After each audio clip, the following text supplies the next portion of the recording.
And like we always do about this time, it is live, man. It's Sunday, and you are here with the Know-It-Alls. You got the usual suspect, my man, my mellow, big old G. Big G, what's popping, man? You holding up the tide fire. What's good, man? Tire fire sale around here with a big trash NBA. They horrible. I'm gonna talk so bad about the NBA today. I don't know what it is, man. So I'm saying let's burn it all down and start from scratch because it's horrible. Man, I feel what you're saying. I feel what you're saying. Tay Boy Fresh, what time is it? What's good, man? What's good, Ma? What's good, Big G, man? I mean, I'm not in complete agreement with Big G. That's about once every lunar eclipse that I am. but I don't call the NBA trash, but I'm disappointed in how things went. I feel like it's supposed to be like NBA Saturday night. And I went to go look at the 3-point contest. It already happened. I didn't see none of the 3-point contest. The dunk contest had dudes I didn't know, but it was just okay. And today's game, well, hell, I didn't realize it was going on while he was doing this. I thought it'd come on at like 8 o'clock. I thought we would preview the game, and it's on right now. So I looked at the little bit of the first matchup between the world and the USA. Then I started recording. So I'm going to watch it later on. I can fast forward through the commercials. But, yeah, I'm disappointed with this setup. But I think it's festive. I think all the stars came out. I think, all that we'll talk about when we get there. But, yeah, I'm just saying I agree with some of what Big G said, but not all of what Big G said. Well, man, look here. I'm excited. I'm excited to be here with you guys today. Man, I mean, make sure that you do what we always do. You make sure that you like and subscribe. Like us on Facebook, subscribe on YouTube and Twitch. So when we go live, you'll definitely get those notifications. We are also on Twitter, so you can make sure that you do that. Memberships are available if you'd like to be a member of the Know-It-Alls Nation. There's a whole bunch of cool stuff there, videos, behind the scenes, draft stuff, draft content.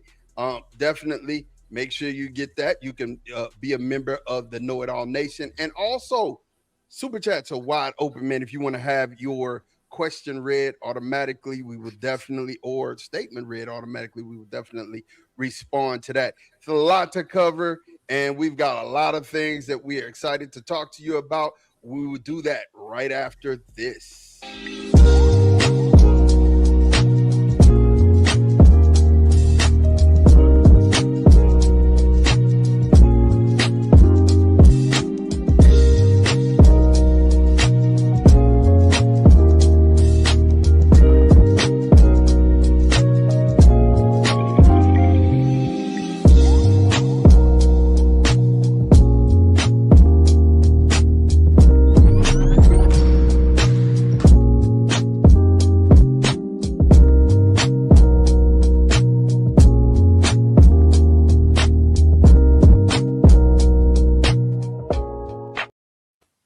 So we are back. Look, so let's jump right into it, man. The NBA's All-Star Weekend was here. Did not feel like All-Star Weekend. I mean, All-Star Weekend, as the slam dunk contest, has the 3-point contest, and then you have a marvelous All-Star game. And right now we have the All-Star game being played. We had the world team. We have Stars and Stripes team. We have USA. And then we got one more team. What's that other team? Or is there one more team? There's 3 squads. Okay, so yeah, Stars, Stripes, USA, and then the world team. The USA just beat the world team, and they were actually back. Go ahead and ruin it for me. Thank you. Go ahead. Oh, okay. I mean, anybody watching it, you tell it is watching it.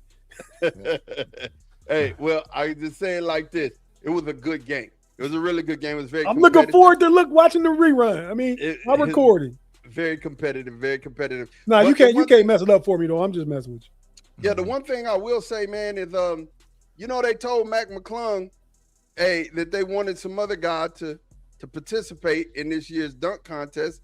So he didn't do it. And I mean, I don't know, man.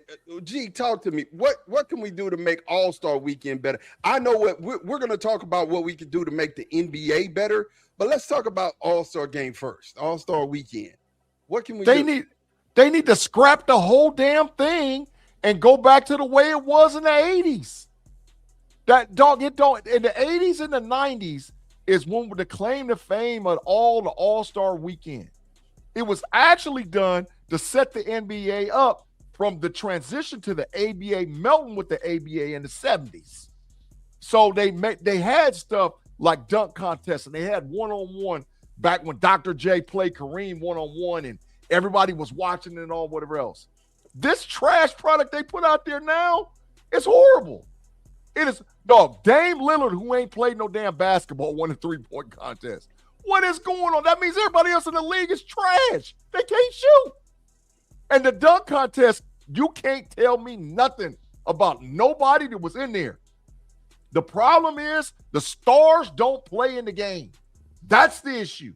So how you got to fix it? You got to go back to like how it was in the 80s and the 90s when Jordan and Dominique Wilkins and Spud Webb and Vince Carter and Kobe, all them dudes was in the dunk contest. And you got to have dudes like Larry Bird and killer shooters in the shooting contest. I know it seems like it's just a frequency because you know Steph going to win the damn thing every damn time, but who cares? The best players got to represent All-Star Weekend and play in all the events. If it don't, it's a big trash product, Mod. It's a big trash product.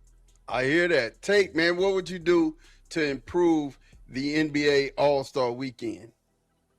Well, I mean, Dame Lillard can't play because his Achilles, but he's been working on coming back, and he can shoot. He can always shoot. That's his third time winning the three-point shootout. And I say with some good shooters, I think they don't mind shooting, but guys don't just like slam dunk contests. They don't like to lose no more, man.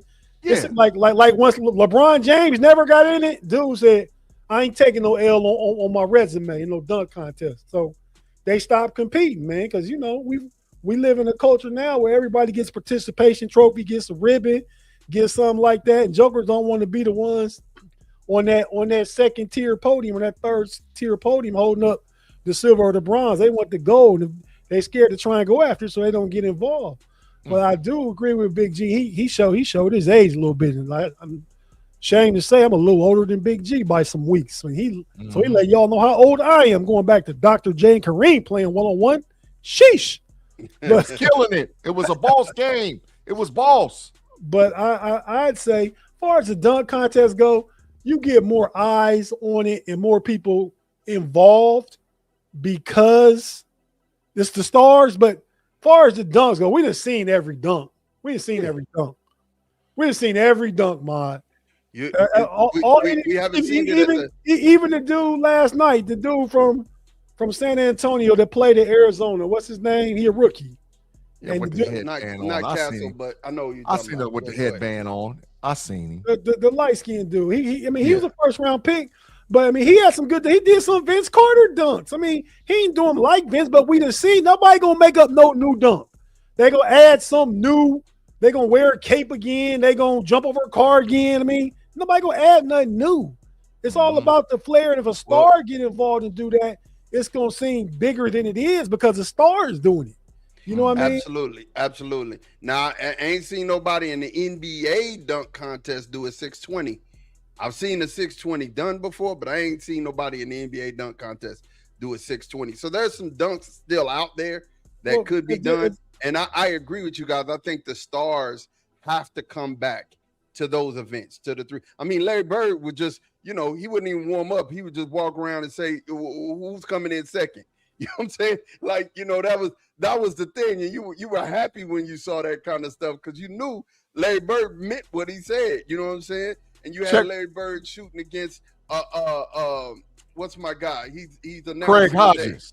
Well, not just Craig Hodges, but Reggie Miller. You got him shooting against Reggie Miller. You got him shooting against the best.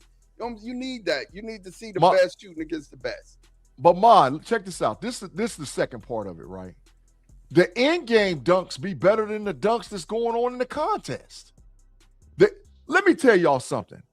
I got a high school fella right here in my hometown that was the #1 highlight on ESPN the other day for an in-game dunk where he touched his heel and damn near jumped from the free throw line, and he's 6'1" in the game.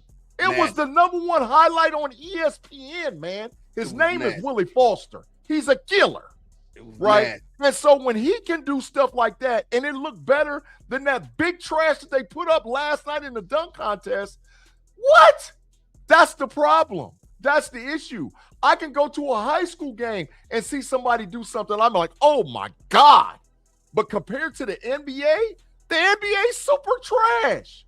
You ain't got Zion out there. You ain't got Ja Morant out there. Come on, man. Zach LaVine still in the league, can jump out the damn gym. Now, I know Aaron Gordon is hurt, but, dog, it's ridiculous. It's ridiculous when I'm telling you, you can get high school kids that can do better dunks than professional basketball players. Nobody want to watch that mess. Yeah, Carter Bryant was who Tate was talking about, that fail during the – I see you, Christine. And hello, we thank you for watching and being a part in the chat. Yeah, man, I'm gonna tell you the truth. I agree with you, Big G. And my thought process here is we've got to do something to make the weekend better, because at this point, the weekend is just big trash at this point. You know what I'm saying? Yeah. Yeah. And you right, B-Dirt. If they wouldn't have kept him from competing, he'd have ran away and had his fourth again. Mac McClung is, doing his thing as far as the dunk contest is concerned.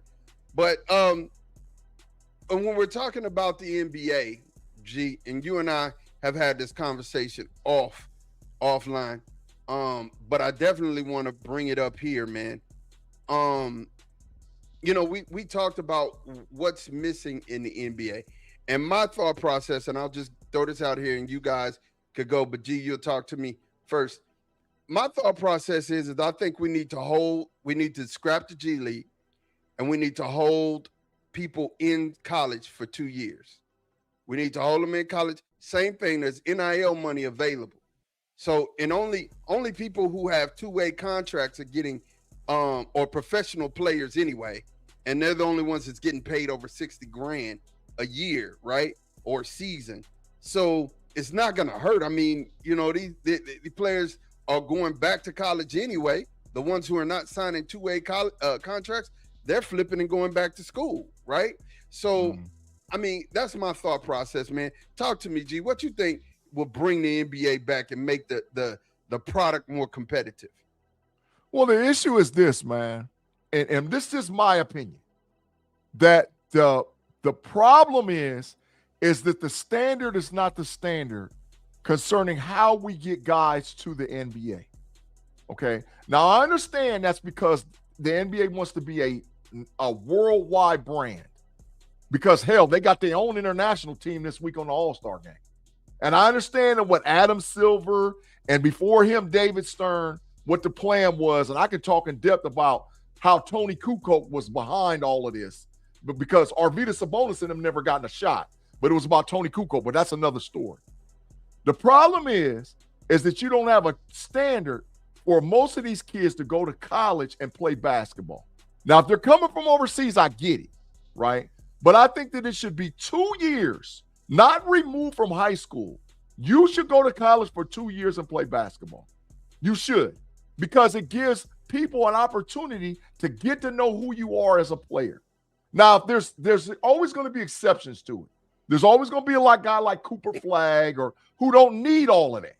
But I'm saying the majority of kids that get drafted are not top-tier NBA guys, and it takes a long damn time for them to get their mind right to go on to the next thing.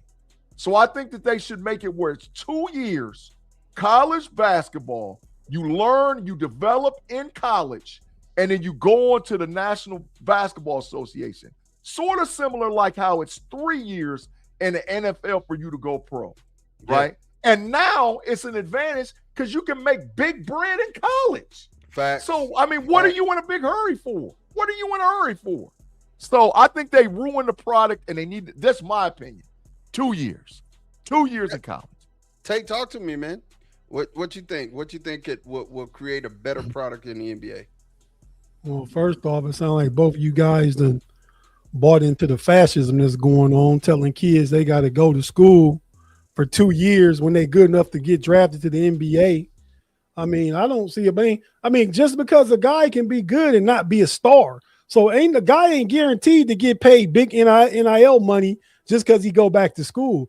Matter of fact, the kids that are really good, if you're not a lottery pick, a lot of those kids tend to come back to school the past few years because they know they can get more money than they can. Oh, I'm gonna go to the NBA and be a late first round or a second round pick. They typically go back. That trend has started to happen.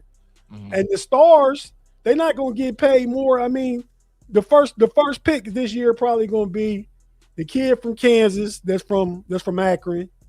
Or Boozer. But it's not. Boozer played well, but his upside is high though. Mm-hmm. He's good right now. He's going to be a really good player. Going to be super solid and an all-star. But that kid from Kansas is Stevens, and the kid AJ Abansta from BYU. Yeah. I got them being 1 or 2. You know what I mean? Because the upside is there. Mm-hmm. But I feel like I mean the NBA. It goes back to what G said initially, man, about the stars not participating. One, the season is too long, right? Facts. The season is too long. So they go to 82 games, it's too many. Knock that thing down 20 games, knock down to 62. So let me ask you a question real quick, because you're bringing out some points. I need to hear this from you, Tate.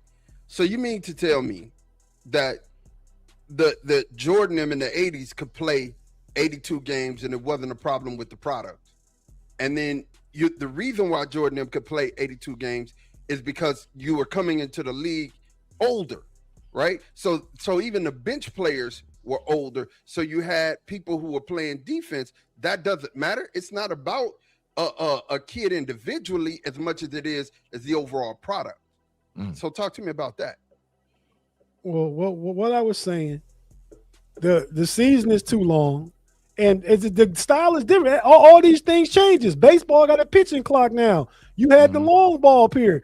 Football, you can't hit the quarterback. You can't be that aggressive, intimidating style defense. You will get penalties. The games, like the culture is softer now than it was 35, 40 years ago. It's just softer. These young people not as tough. They're more privileged, right? I mean, therefore, with privilege comes, you kind of expect things a certain way. You don't got to get out the mud no more, right? So I think culturally, the world is different. One, you know what I mean? So back to the 82 games, it's a long season, and these are things I think wrong with the NBA. The long season, the fact that at some point, Kawhi Leonard, Greg Popovich, the whole load management stuff came involved. That's a problem with it. Ben Simmons, big trash. Keep talking, Tate. But yeah, I ain't gonna knock nobody with mental health issues, but I think he was using that as an excuse because, hey, I'm saying it's too long. Baseball season too long. Let me tell you. And see, but everything we saying wrong with the NBA now, we saying what's wrong with the regular season. When that playoffs get started, though, you're gonna see boys going to battle, going to do something because it means something. 82 games don't mean enough. Go to 65 games, eliminate the whole play-in. You know what I mean? All that stuff is too much. Either you make it or you don't. Don't have no lottery where if you tank, you got a better chance of getting the first pick. Nah, every team will make the playoffs. Your team name go into a lottery machine and your ball come out regardless of your record. That way you don't know what you're gonna get. I know if I finish with the worst record, I got the highest chance of getting the first pick. That make the game messed up. Probably got about six teams right now trying to tank from now to the end of the season. New Orleans Pelicans. I'll call them all out if you want me to. They super trash. The Pelicans, the Nets. Yep. The Sacramento teams that have traditionally been horrible, Tate. Traditionally been horrible. They're always bad. And they keep getting bad trying to get picks. You got the Wizards right here traded for AD and Trey Young. They sent them boys home. Both on I freaking R. Yeah, dog. home. We don't, because we don't want to win games. We don't want to compete. So Yeah. we gonna try and get another young pick to go with this mix. But yeah, I mean, so to me, shorten the season, 65 games. Not trying to sound like LeBron 901. It's just too many guys sitting out anyway. Man, if you play 65, they're gonna play more, right? So to me, that's one thing. Get rid of the lottery and get rid of the worse your record is, the more opportunity you get to the first pick. Then teams to stop tanking and the end of the season games be more competitive. Yeah. But Tay, listen, I ain't trying to defend my point. I'm just making a point. I'm just listening. I think that the 2 years in college, because they can make, now listen, like I said, there's always exceptions. Cooper Flagg, a guy like him, needed 1 year in college and go. What about that boy? What about that boy Con Knipple, his teammate, balling? Yeah, but he leads the league in 3-point shooting. I get that, but there's always going to be dudes that got as the exception to the rule. But the majority of the cats aren't good coming in the pros, and they usually sit at the end of the bench, and it takes them forever to develop if they ever do develop. So that there's got to be something put in place to where, like, these kids just because what in my opinion, Tate, what done killed the NBA, 2 things: the G League and AAU basketball. The G League, they need to get rid of the G League. The G League, but the G League is how these rich owners are able to get those kids and stash them from overseas. And if they develop, then they bring them on up the ranks. The G League is horrible. The G League is killing the league. So and to add to that, I love what Tate said, and I missed the end part of that. But my point of it all is here. What we used to love, and I mean during midday, I remember being in class and the teacher turning on March Madness, right? Why? Because they're playing for something. Even Cooper Flagg was playing his heart out last year, trying to win a national championship. It means something. So if you have these kids in here, it will improve for 2 years. It'll improve college basketball. Take it back to that place. I do agree that the NBA season may need to be cut because then that'll make it more competitive. I love what Tate said about the fact that all this, the ones who go to the playoffs, those guys are gonna get the hand up in this. Then maybe they get an extra ping pong ball, right? But okay, the worst record. Okay, we're gonna reward you for having the worst record. But if you go to the playoffs, you'll get an extra ping pong ball. You get an extra chance of getting a higher. If you go to the playoffs, you ain't in the lottery. What are we talking about? But what I'm saying is maybe we should do that because that incentivizes everybody to play defense and to go hard. That's just the rich getting richer then. So the team that win the championship gonna have the highest percentage of getting the best pick.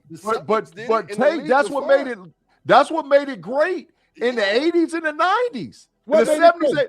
Oh man, Boston damn near had was trying to get the first pick every other year. Philadelphia was trying to get the first pick every other year. Los Angeles Lakers was trying to get the first pick every other damn year. And then Houston was trying to get the first pick every other year. Back then, I can tell you, you had the Lakers, you had the Celtics, you had the Sixers, you had the Milwaukee Bucks sometimes. Houston Rockets. Them was going to be your teams.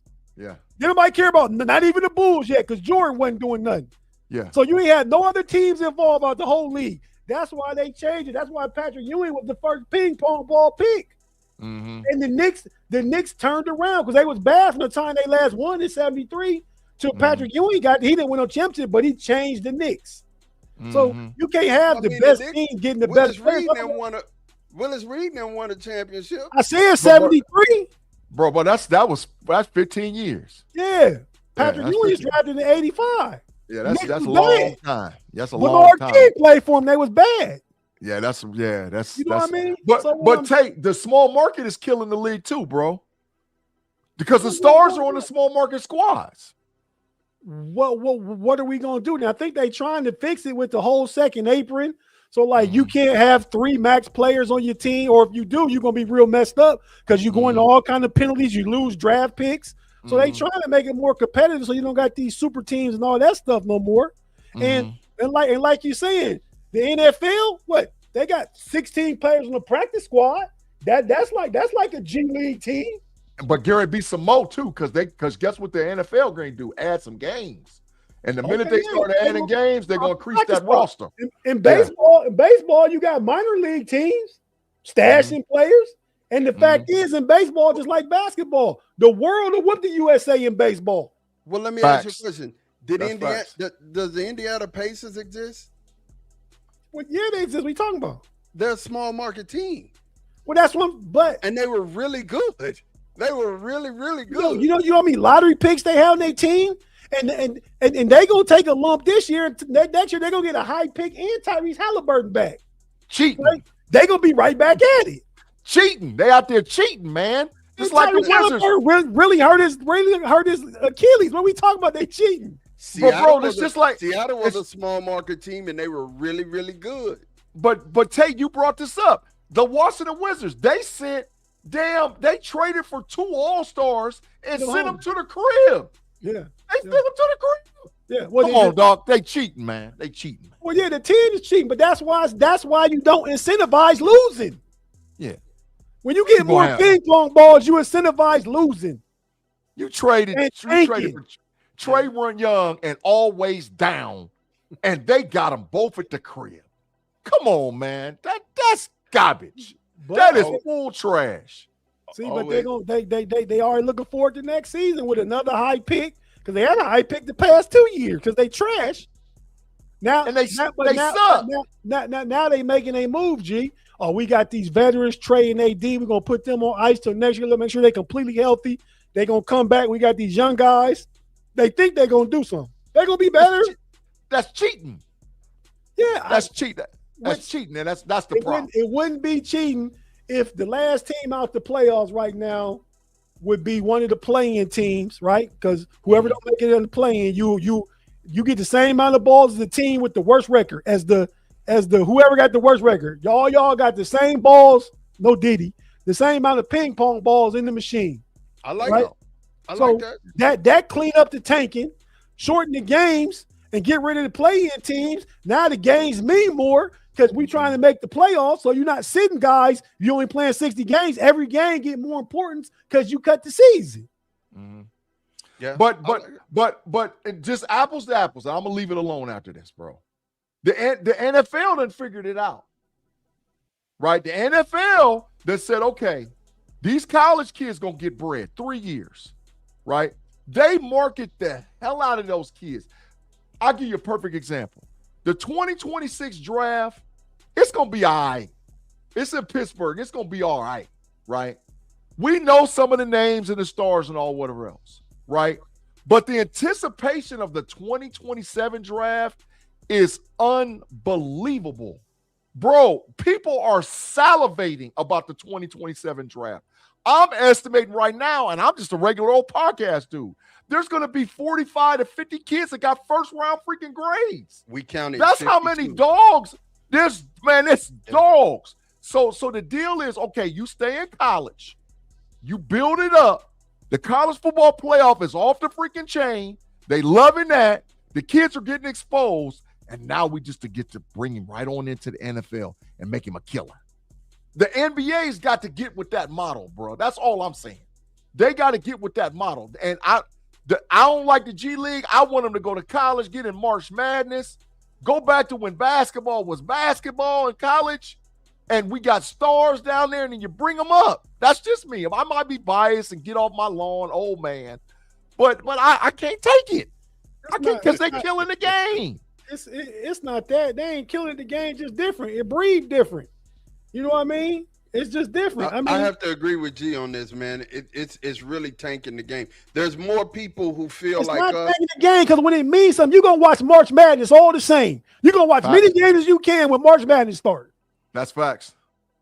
I don't care who time you're gonna watch it because it's a competitive tournament. I'm gonna watch the games that are competitive that I think are gonna be bangers. I'm gonna watch them. I ain't watching every game. I'm watching all the tournaments to lead up to the March Madness because I don't really even watch college basketball like that. Tournament, yeah. Yeah. I mean, you can say it. You just gonna be on your TV. You're gonna be sitting there at home working. It's gonna be on the whether you're paying more attention to it because some trash Texas team is playing. You probably going to. You know what I mean? But if a name school, they might be trash. If Syracuse is playing USC, Syracuse playing USC, you gonna look at that game, man. I sure am. But think about this. This is the reason why I'm saying 2 years, right? You had at the same time, you had UNLV running Rebels, 5, loaded 5. You had the Duke, Fab 1990, 91. Let's count how many years we going back. That's 34 years ago. You had the Fab 5. Fab 5 was the next year after that, 33 years ago. They were all still there at the same time because they played each other. And then Chris Webber left his second year. But go ahead. You have Duke. But he played the second year. He played 2 years, and then he left. Then you had Duke, whose roster was all that. Ohio State had Lawrence Funderburk and all them. Their roster was all that. Jim Jackson left his junior. Your kids leave early, though. Shaq left early. Kids leave early. 2 years. That's all we're saying. But hold up. And here's the thing: when those kids come out, they'll be more mature. Their game will be more mature. They'll play defense because the other side about this is ain't nobody playing defense. I mean, it's Olay defense. There's no type of defense being played in the NBA in the regular season. That's the rules. The game, because the game don't matter as much again, so we're not playing hard. The rules, you can't touch nobody, no hand checking, no none of that. You get flagrant fouls. This wasn't the thing the time Big G was talking about back in the 80s and 90s. The game has lost its physicality. Defense in all sports. Football, physicality. Basketball, physicality. Baseball, pitching. But people want to see the long ball now. We want to see home runs all the time. Yeah. Tate, I don't disagree with that, but Mod, you went back too far. If you could just go to when Duke had Reddish, Cam Reddish, RJ Barrett, and Zion, right? You could go back to when UConn had them dogs all stacked up on the team. That was in the last 10 years. That's what's missing. Zion, Cam Reddish, they all left the same year, freshmen. Right, but I'm just saying that you saw them play. Now kids is like, even the hell with college. Kids is going to the G League. Dipping and going to the G League. They going to the G League. Like, we ain't going to college, damn that. And the rule is that if you get a two-way contract, you're a professional player. You can't go back to college. Yeah. If you don't get a two-way contract, then you can actually go back to college because you're not a professional player. To me, that's not the NBA. To me, that's NCAA got stuff messed up. If I don't get a G League contract, I can go back to school. Nah, once you leave school, you left school. Yeah, facts. But you know what I mean? That's what's happening now, Tate, because you got coaches like John. Because see, there's some coaches in college that don't give a damn.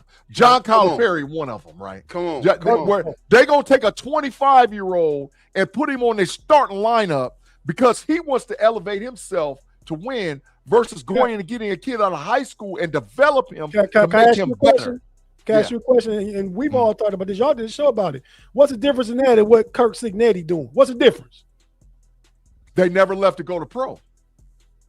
They never went pro. I thought you said as long as you didn't sign a G League, a two-way contract, you can go back.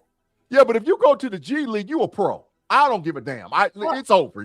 I would agree with you, but that's the rules. So I'm saying Signetti going to get 24, 25-year-olds. Well, Signetti's getting 22, 23-year-olds. But the deal is they never leave college.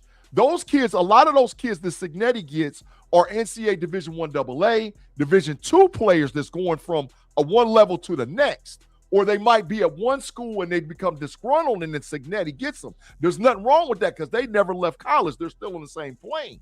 What's happening now in reverse is that these collegiate coaches are going to go get kids that sat in the G League for 2-3 years, can't make it, and now they put them on their team and they're 25 years old. That's what Rick Pitino, John Calipari, that's horrible. But we talking about fix the NBA. That ain't the NBA. NCAA need to do something about that. I don't disagree, Tate. And here's the other thing we talked about. You don't have the Nolan Richardsons. You don't have the Dean Smiths. You don't have the Roy Williams. You don't have the Jim Boeheim's. You don't have those coaches anymore, those legendary coaches who are building programs and kids want to go play for it. You don't even have Krzyzewski anymore, right?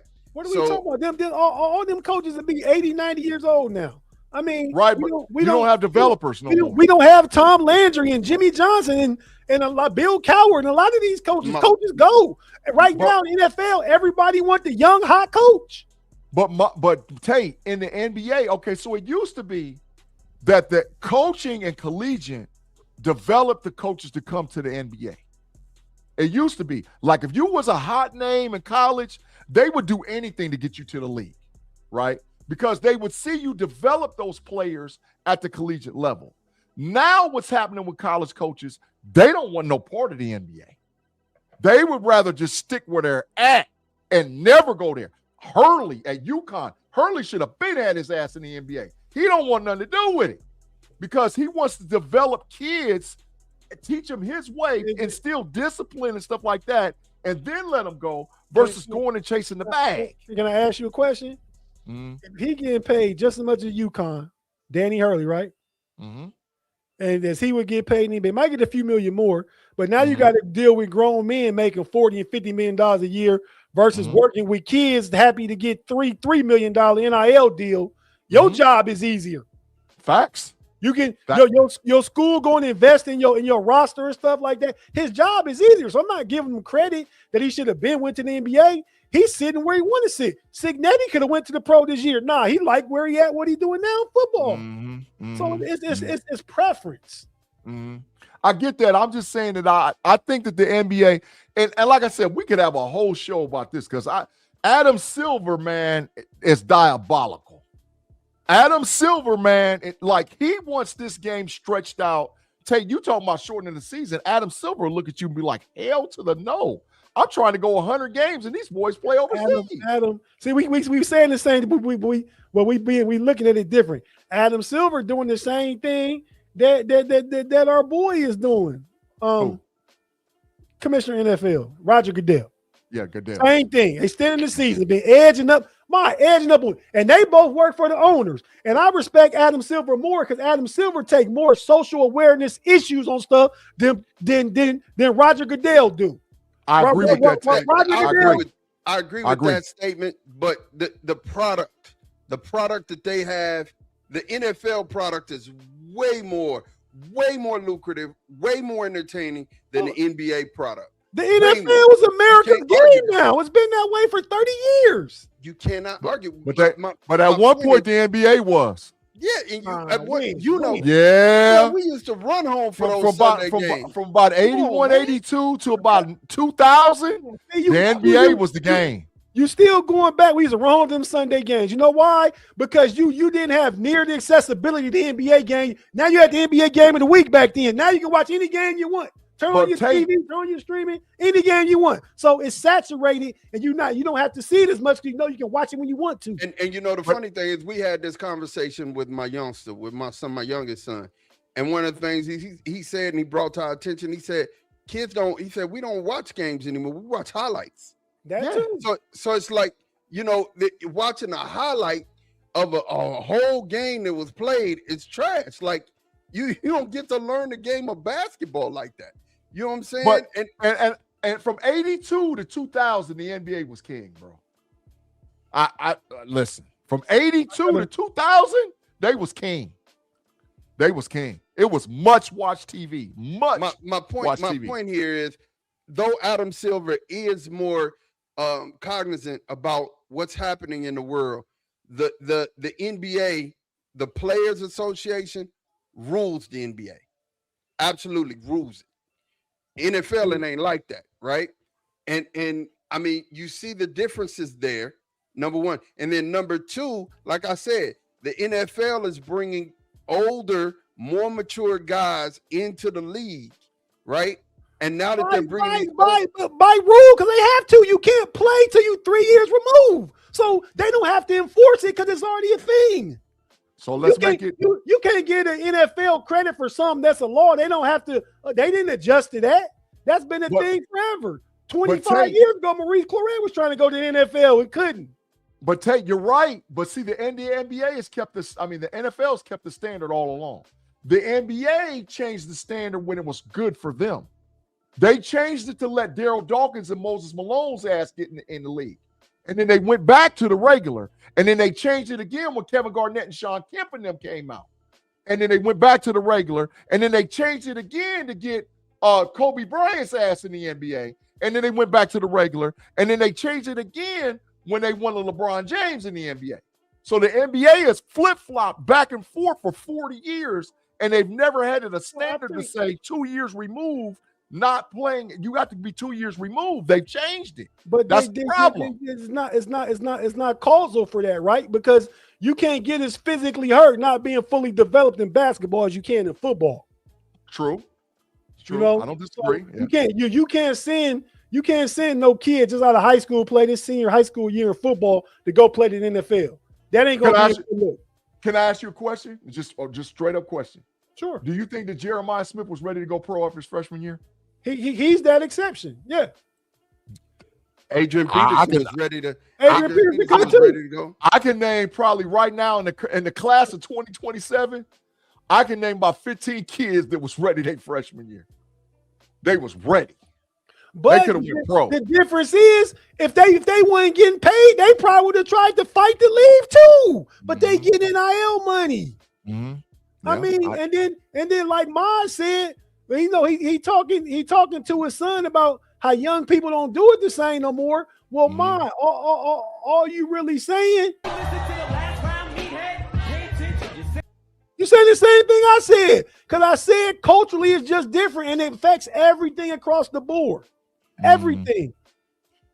I get it, man. But to me, that's what I said. The NBA is broken. The NBA is broken. 82 to 2000 when the NBA was bigger than football. 82 to 2000. Yeah. What was going to 82? You had Magic Johnson, Larry Bird. It was big. Yes. Money to 97. Mike Jordan to 97. But it wasn't bigger than football, man. I remember. Oh my God, Mike Jordan. If it wasn't bigger, it was as big. Mike Jordan. Yeah. It was, but keep in mind, everybody wanted, like you said, first it started with Magic and Bird. That became a rival. People wanted to see that. And culturally, it was a thing. Oh, the Lakers versus the white, the Celtics. America wanted to see that. Then you got Michael Jordan, the Pied Piper, Air Jordan, whatever you called him back then. Everybody wanted to see Mike. He like this mythical superhero. We saw him in North Carolina. You can't just turn on your TV and watch him every day. So then, like I said already, them games of the week meant something. He buddy with Ahmad Rashad. You getting interviews. You liking all that stuff. It's different now. It's too much accessibility and too much supply, and the demand ain't as big now because it's oversaturated. Stuff ain't as important. That's why you limit the games. You take some of the teams out, cancel the play-in, stop rewarding losing. Listen, Maud, would you take care of this comment, please? And we have a special place for you, sir, after we read the comment. Go ahead, Maud. Just go ahead. Thank you for the $5, brother. He said, Maud and Tate, when you see Big G, please put some hands on him. I would greatly appreciate it. Thanks. Letter from Claude, the bishop. Here, and he's not only the bishop of the Matrix, he's also the emperor.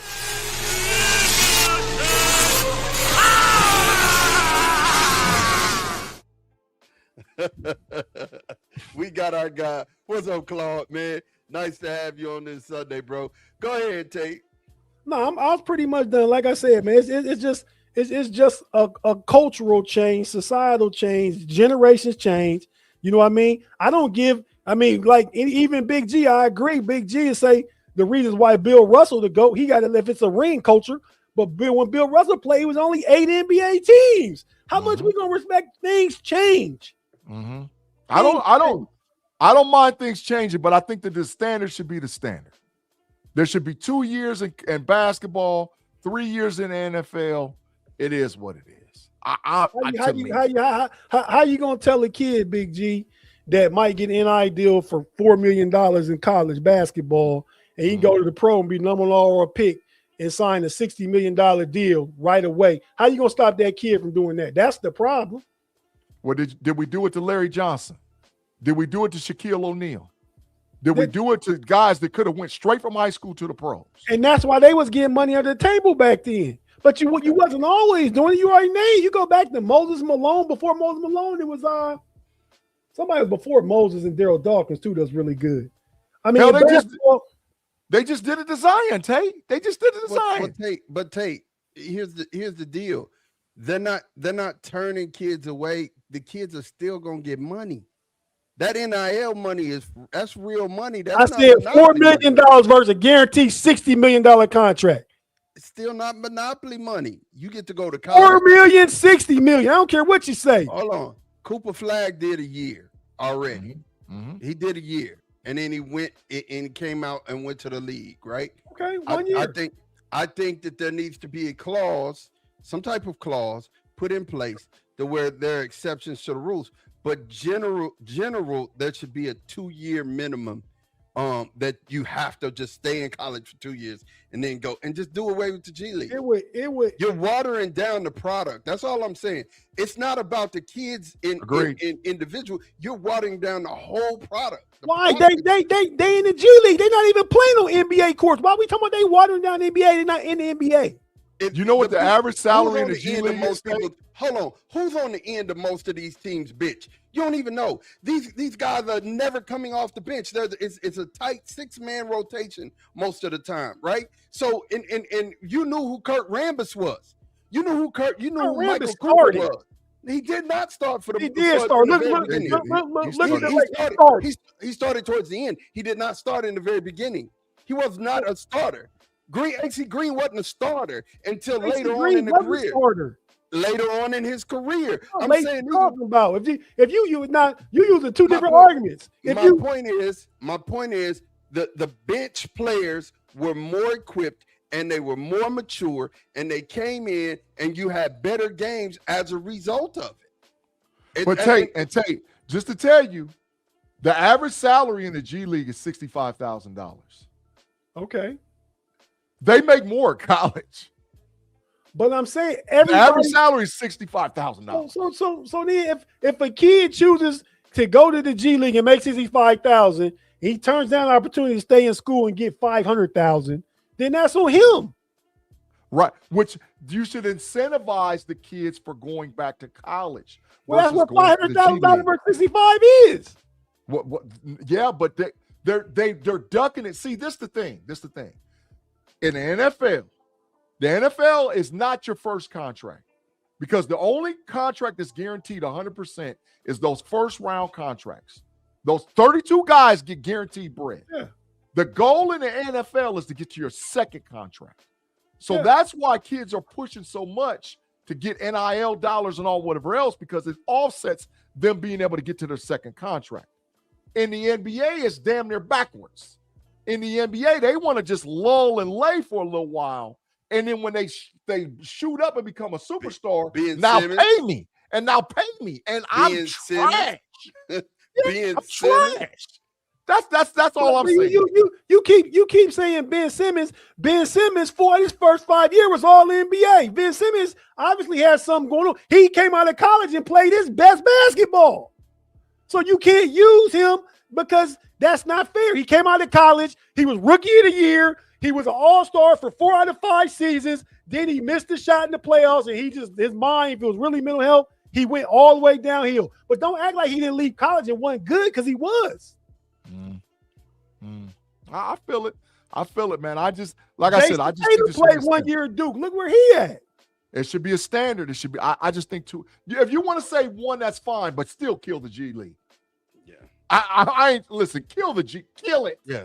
But so kill the G League. You kill the G League. Do you kill the USFL? Do you kill the World League? Do you kill all that stuff too? Then do you kill Minor League Baseball? The UFL feeds 2% of their players into the NFL. The Canadian Football League feeds less than 4% of their players into the NFL. They don't. The street don't work both ways. When you go to Canada, you stay in Canada. UFL, 2% of the players actually get an opportunity not to make an NFL roster, but to get a tryout. So normally, if you playing down there, you ain't good enough to play in NFL. And if you play in the G League, you ain't good enough to play in the NBA yet. Well, there's a lot of Unless you- G leaguers unless on the 12, the 11, 12, and unless 13 you got players on two- the bench. Right. If you got a two-way contract in the G League, that's where they stash you. And You the know what I'm saying? dude for the Detroit Pistons, Janice Jenkins, just signed a 2-year deal. He was a G League player. The Cleveland Cavaliers, Sam Merrill, y'all watch the Cavaliers. He was a G League player. They just signed Naquan Tomlin. They got development. Now, it's up to teams to have development staffs that can make these players better. Facts. I agree with that. But it ain't, but like I said, man, it's just the product. The product is not good right now. And we come to the point of that we all agree from a census standpoint that the product is trash. The product's not, from the All-Star game to what they're putting on the court on the regular season, the product's not good. I guess we're all trying to figure out a solution to get the product to the point to where it becomes good. I agree. It's not good. With that. Well, that was the whole thing about the game. In the NFL, you play how many regular season games? 17. So they all matter. The less you play, the more they matter. Facts. You're right. The less you play, the more they matter. You're Facts. right. I agree. Yeah, I agree with that. But cutting it to 65 games, you still gonna see low management, and that's a damn shame. You probably will, but you got less opportunity to come back. You cut it by 20 games. You fall behind because you low management too much. Your team might not make the playoffs. You're gonna fall behind. But see, the commissioner wants to spread it out to 100. He does. The end of our poll, you guys, is the NBA dying? 55% said yes, 45% said no. So we're on the fence. I get it. Good topic. Great topic, man. It was a great topic. I mean, I think, and then some of these old guys got slack off, right? Steph Curry, we and fans love him. LeBron, Kevin Durant. When these guys cycle out, you will see. And like I said the other day, I was telling, I don't know if it was an NBA show or not. Probably was, since it's the NBA. But I was saying that what you see the NBA losing in a market here in the United States, they gaining in the market around the world. All facts. So they're not losing money. You might think, oh, look at the NBA. They this, they that. But them boys growing. They growing. Oh, yeah. Yeah, because Adam Silver is diabolical. He's an evil emperor too. Well, your boy's doing the same thing. Raj doing it. He's trying to NFL Europe. Yeah, But we're playing a game in Costa Rica next year. So yeah, everybody's trying to expand the American sports to across the world. So that's a good thing. Well, man, look here, you guys, we have the draft combine coming up in 2 weeks, man. The draft combine will start. No. Free agency starts 2 weeks. Free agency started in 2 weeks. The combine is a week from next Monday. No, it's the 23rd. Right? 23rd. Yeah. And then free agency start the 1st. Yeah. So okay. It's going from the 23rd to the 2nd in Indianapolis. There was some guys that didn't make that I on the snide. Montgomery's one of those that didn't make it. But quarterbacks, just go over the list real quick. Drew Aller, Penn State. Let's see, Carson Beck got invited as well. Jalen Daniels from Kansas, Taylor Green, Cade Klubnik, Austinite. Tate loves him. Haynes King got invited. Mendoza as well. Cade Klubnik from Clemson. Oh, okay. I thought you said Austinite or something like that. He is an Austinite. Yeah. He went to Westlake High School. Austin. Okay. Yeah, I thought you meant somebody named Austinite. Like, who is that? I don't love him. Fernando Mendoza got invited. Baron Morton got invited. Like, bro, you were trash against Indiana. Why did we invite you? Who is that? You know Baron Morton. Who is he? Texas Tech quarterback that got blanked against Indiana. Horrible. Garrett Nussmeier was invited. Diego Pavia was invited. And Todd Simpson and Sawyer Robertson from Baylor was invited. Out of all of these, I just need to hear from you, Big G, who's like a really, like, we're not even thinking about this guy, but he's a dog. There's a guy that don't get no credit. I've been already telling y'all. I'm telling you, he gonna light it up in shorts and t-shirt. Drew Aller. Drew Aller gonna light it up like a Christmas tree, bro. I'm telling you right now, he gonna light it up. He's 6'5", 235. Yeah. I'm telling you, he's got the strongest arm. Out of all of them dudes, his arm is better than mine. 4.6 too, G. He might, and he got the strongest arm. He got the strongest arm. He can dot up any and everything. He can dot it up. He can make every throw out there. Drew Aller. I'm telling you, in shorts and t-shirt, he gonna look different. He gonna look a whole lot different because he really is different. He didn't play. He had a trash coach in James Franklin that never did nothing to help him ever. And he had played behind a trash offensive line at Penn State. Come on, dog. Put Drew Aller from Cleveland. Put Drew Aller at Ohio State. 3 chips in a row. 3 in a row. That's how good of a dog Drew Aller is, man. That's a killer right there. That's a killer. Drew Aller, 6'5", 235. Josh Allen type ability, prototypical NFL frame with sturdy build to shake off defenders, plays with kind of a physical presence that makes him really impossible to bring down with arm tackles. Elite arm talent allows him to drive the ball to levels of the field regardless of the platform, can generate tremendous velocity with minimal windup. That is the scouting report on Drew Aller. So, Tate, you got somebody, man, that you feel like, oh man, this guy could be a guy later on in life. I know we live in the culture of I can change my opinion with new information, but I can't help but remember G giving Claude a hard time about Drew Aller being trash earlier in the season. Sure did, because Claude is big trash Penn State. That's why. Sure in hell did. I mean, I believe Drew Aller could be good, but I'm telling y'all, and I'm going to go with that Austin night again for the quarterback room. Man, K. Klubnik got some work for you. I'm telling you. He got work for you? He got work for you. If you look at all the quarterbacks, he the one. See, and I'm big. Y'all know I say this when I say take a chance on stuff. I give up a lower draft pick to take a chance at, and I know get talent in my room. That's what K. Klubnik gonna be, man. When if you look at his resume, you go back coming out of high school, who's the best of every quarterback that's invited to the combine? K. Klubnik is the best high school credentials coming out of high school going to college that it is in the whole thing. That he did, Tate. Then the whole thing. So I know he got talent. I know he get with the right team, the right system is going to bring it out. He is going to be a guy. I'm telling you right now, that's my guy, Ma. I'm sticking with K. Klubnik. I like it, Tate. I like it. And Westlake quarterbacks tend to do good in the NFL, man. They just do. They do. My guy, I think, who's going to really impress in shirts and shorts is Taylor Green from Arkansas. 6'6", long, rangy, and can run. That guy's probably going to run he's going to run a 4.4, 4.5 easy. And I'm telling you, he's got a cannon for 4.5. He gonna run a 4.41 or 4.42. You think? He gonna run a 4.41 or a 4.42. That boy fast. I think if you can get him in the right system, bro, like I think if you get him in the right system, he's gonna be a steal for some team. Just allow him to develop. Let him sit by. I don't think he's a starter, but let him develop. I think he'll be a guy. That's talent in the room. I took him in the 7th round in my first mock draft I did for the Steelers. Yeah. Because I like the upside. Yeah. Taylor Green. Taylor Green is his name. Running backs. Katron Allen, Penn State. Max Bredson, Michigan. Damon Claiborne, Wake Forest. C.J. Donaldson, Ohio State.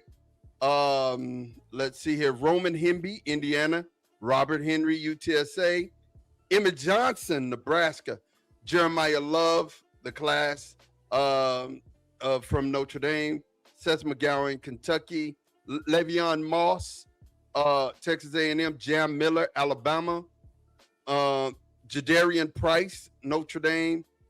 And we have Nicholas Singleton, Penn State. And also Mike Washington, Arkansas. The big names there. Who is your sleeper in the running back room, Tate? I'm going to start with you. Out the names you said, man. First I want to say, you in the quarterbacks, you named Mendoza got invited. He only going for the interview part. He ain't doing nothing on the field. Ain't doing the dang thing on Ain't the doing field. nothing You're on the field. absolutely right. Julian Love, Jeremiah Love. Jeremiah Love's gonna run the 40 though. He might run the 40. That's it though. Yeah. Now my running back, and you just said him towards the end. I'm gonna go with Singleton from Penn State. I think he like a versatile back. He can be a third down back. He can run between the tackles and get outside on screen passes, have good hands and stuff like that.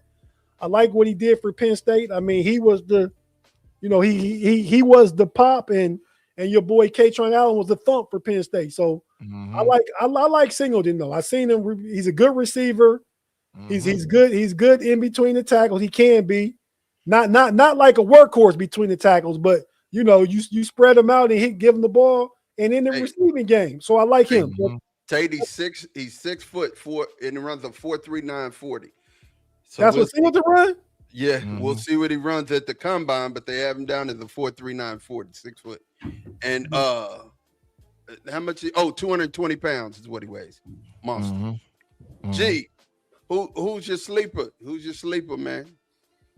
I want the Pittsburgh Steelers to draft this dude so bad because we losing Gainwell. Well, I'm going to tell you. Well, Gainwell gone. But I want the Pittsburgh Steelers to draft Jonah Coleman out of the Washington Huskies so bad. Bro, that is what you call a bowling ball. He's 5'9", 229 pounds, 4'4", 240-yard dash. He coming down hills for some hurting. And hell, how big he is, you can't see him before he get to the line of scrimmage. People think that Jalen Warren is a bowling ball. Jalen Warren's like 5'8", 5'9", 214. Jonah Coleman is 5'8", 5'9", 230 basically. And he's downhill fast. Bro, listen, we got 3 third-round picks that's today. You better take Jonah Coleman one of them damn picks. You better take him, Steelers. Why are we playing around with this? He's an every down back. You say what round? Right away. What round you get him in? Third. He's an every down. He could start. He could go in there and take somebody's spot. He's a killer. Go back and watch the tape with Washington. He beat Ohio State's defense up. He beat him up. So, dog, that boy ain't to be played with, bro. Give me Jonah Coleman out of Washington. Give me him in the third. I like the pick. Me, myself, Mike Washington, running back from Arkansas. 6 foot 228, runs a 4.5 40, 4.4 40, excuse me, 4.45. I like him. In between the tackles, he's a monster. He's a beast. Against Texas this year, man, I was like, man, who is this guy? And I was tripping because he grew up in New York, and I'm like a running back from New York. But man, all I seen, I went back and I was looking at all 22, Big G. Remember when I called you and I was looking at all 22? Hey, man, listen, bro. The boy's just a monster, man. And he puts pressure on defense throughout the whole game, man. He just keeps coming. He's like Jason. He just keeps coming and keeps coming and keeps going. No Diddy. You know what I'm saying? No you know Diddy. What I'm saying? Oh my God. So look, man, work with kids.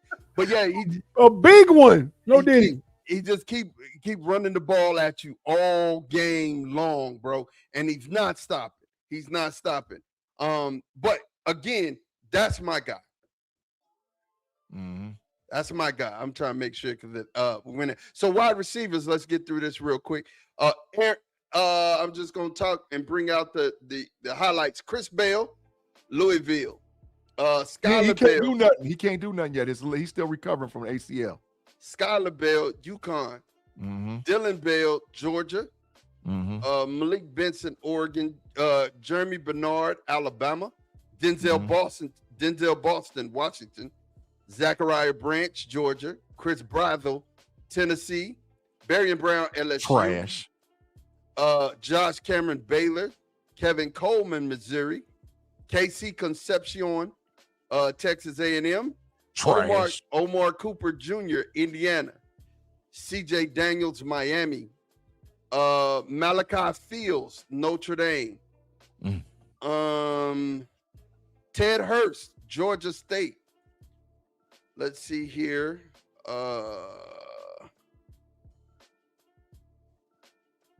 Malachi Lemons. Elijah Surratt, Indiana. Yeah. J. Michael Sturvett, Florida. Cornell Tate, Ohio State. Dog. Jordan Tyson, Arizona State. Reggie Vigil, Texas Tech. Harrison Wallace, Mississippi. Antonio Williams, Clemson. And Malachi Lemon, USC. Makai Lemon, USC. Jacoby Lane didn't get it. Did Jacoby Lane get an invite? Oh, Jacoby Lane is right there on them. I'm sorry. Okay. All right. Yeah. So give me two. Give me two wide receivers that you like. Hey man, this is who I want. I would love to have this guy. Start. Who is it out of these wide receivers that you would love for the Steelers to grab? Man, give me Jordan Tyson. I want him not to overperform. I want to know he good, but not great. Because if he getting that 4.4, he gone before we can get him at 21. Facts. And I'm sticking with. Do you say two receivers? Name them. I'm just naming the guys I won in the first round. Mm-hmm. I mean, that's all. The second one, because I don't think the other two would be there. I'm going to say my boy Denzel Boston. I would take Tyson first. I'd take Boston second. Steelers need a receiver. They need to draft one early and sign one in free agency, and then draft another one in the late third or fourth round. We need to get 3 new receivers in that room. So I'm taking Tyson first if I can. I like Boston, 6'4", got a good catch radius, not the fastest guy. Is a nice route runner for his size.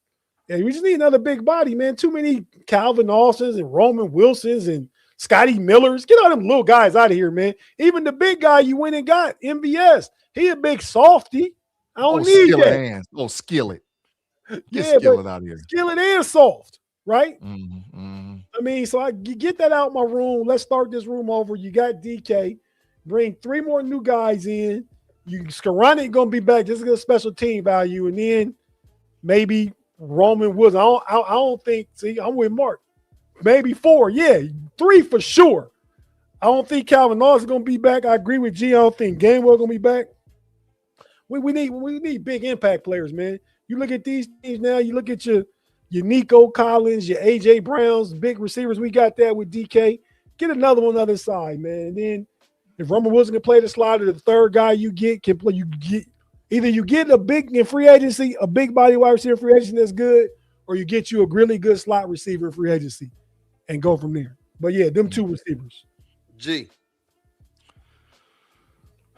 If the Steelers decide to keep DK Metcalf, if they make that decision, right, you got to put guys around him that can run routes, to run the whole route tree. Okay? I got 2 guys. And let me be clear, Steelers Nation and Yenzies. If the top 4 wide receivers is off the board, when we get to 21, don't you dare reach for one, because there's going to be plenty of them in the second and in the third. The top 4 guys are Tate, Tyson, Lemon, Boston. If those 4 are gone by the time we get to 21, don't you dare reach for a wide receiver. Don't you do it. Okay? So I got 2 guys that ain't going to be that we shouldn't pick at 21, but we should get both of them. Omar Cooper, Indiana University, is a dog. I know that Surratt was the number 1 receiver over there with Mendoza, but this dude right here is a tactician. Wide receiver, can run every route in the route tree. I'm telling you right now, he might have the biggest hands measured at the combine. He's going to have a top 2 or 3 vertical jump at the combine. He's going to have a top 3 or 4 standing broad jump at the combine. He's a killer. We could lead this kid easily in the second round and cause all kind of problems. My other dude is Greg Bell, wide receiver out of Louisville. If he wouldn't have tore his ACL, Chris Bell. If he wouldn't have tore his ACL, he would have been a top 5 pick. I'm telling you right now, he's 6'1", 220 pounds. He's built like Debo, but a better receiver than Debo. You can run every type of play. You can line him up in the backfield, put him in the slot.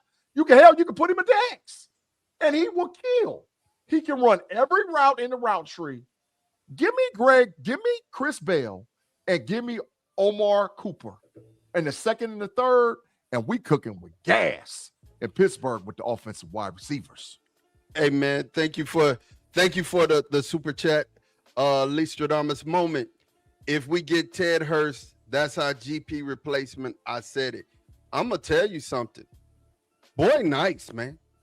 Boy, nice for real. You talking that talk. You talking that talk for real. He played at Georgia State, but I'm gonna tell you, he nice. He been showing that. I want to see what he does in shirts and shorts at the combine, because you gotta. It's all of me and G say this every year. He didn't get an invite, did he? Yes, sir. He got an invite. Okay.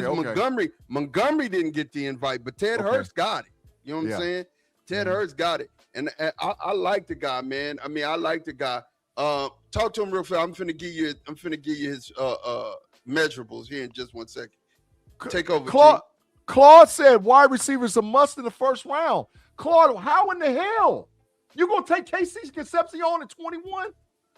Hell no. No. If I agree with Claude, but unless what you said, if the top 4 is gone, I don't do it at 21. Yeah, I agree with you there. But bro, Tyson and Tate top 7. I mean, you might as well book that. Tyson and Tate are top 7. Right? Top 7, top 12, whichever way you want to cut it. It's going to depend on how he measures. Because they say he's 5'10" and 7/8. I'm thinking he's like 5'9" and 7/8. But he might be a combine freak that has a 42 or 43 inch vertical jump and a standing broad of 11.3, 11.4. And his catch radius is sick. So he's going up there. And if Boston runs a sub 4, because they say he run a 4.52. If he runs a 4.49, Boston going in the top 20 before 21 too. I'm not reaching for no damn KC Concepcion. Hell no. Or Brazil from Tennessee, his big trash self. Hell no. Go watch the tape. He'll be available in the second. That's a good call. Talking about wide receiver. Get out of here. And Ted Hurst from Georgia State is 6'3", 207. They say he runs a 4.48, but I bet here's another guy who's gonna run like a 4.39, 4.4 flat. Watch. KC Concepcion, I'm telling y'all, in the NFL ain't gonna be that. So real quick, my sleepers were Ted Hurst, and the other one is the guy from it's Malachi from USC? Notre Dame. Malik Fields. Malik Fields. Both of those two guys I really like, and you can get in the latter rounds, and I think they're gonna light it up in the NFL. Definitely. Real quick, we don't even need to discuss the tight ends. We'll skip past those. Offensive linemen. We have Evan Bernstein from Northwestern, Markel Bell from Miami. Let's see here. DJ Campbell from Texas. Where's the guys? I'm looking for the guys. You got to go to Miami. Listen, start at Miami. Jennings Dunker, Iowa. Spencer Fano, Utah. Let's see here. Oh, you know how to say his name. Olivia Vega, Penn State. Yeah. Dog. Caleb Lomu, Utah. That's the other Utah lineman. Blake Miller, Clemson. Caden Proctor, Alabama. This tape is horrible. Billy Sherroth, Notre Dame. Who horrible? Caden Proctor's tape is horrible, tape. Oh my God, it's all 22. What you talk about all season? Why? I don't watch the all 22. Hell to the no with him. Hell no. And Isaiah World in Oregon. Talk to him. Give me one lineman, G. One of these offensive linemen that you're like, man. If the 4 wide receivers is gone off the board, if McDonald is gone out of Ohio State defensive tackle, if Sonny Styles is gone, linebacker Ohio State, run the card to the board with the first round pick for the Pittsburgh Steelers. Offensive guard, Penn State University. He's a killer. That boy would come in day one starting, and he might be our best offensive lineman the first time he puts on a uniform. He will do for Pittsburgh the same thing that Booker did for Dallas at that guard position. He's a monster. And people, I don't take a guard in the first round. You better get your offensive line right. I don't give a damn who playing quarterback. You get that boy in a Steelers uniform, he might be the number one offensive lineman we got. You hear about the rumor the Pittsburgh Steelers looking at the left tackle from Green Bay? Yeah, but we might be able to address it in free agency. Don't get me wrong, because I like Green Bay left tackle. I like Buffalo left tackle. I mean, or left guard. Play at Northwestern. He played in the Big Ten, I believe. He played at Northwestern. Okay, yeah. But at 21, question, go get him. Quick question. Well, I'll open it for Tate and G. Francis Moyaga is there at 21. Miami tackle. No. He's a project.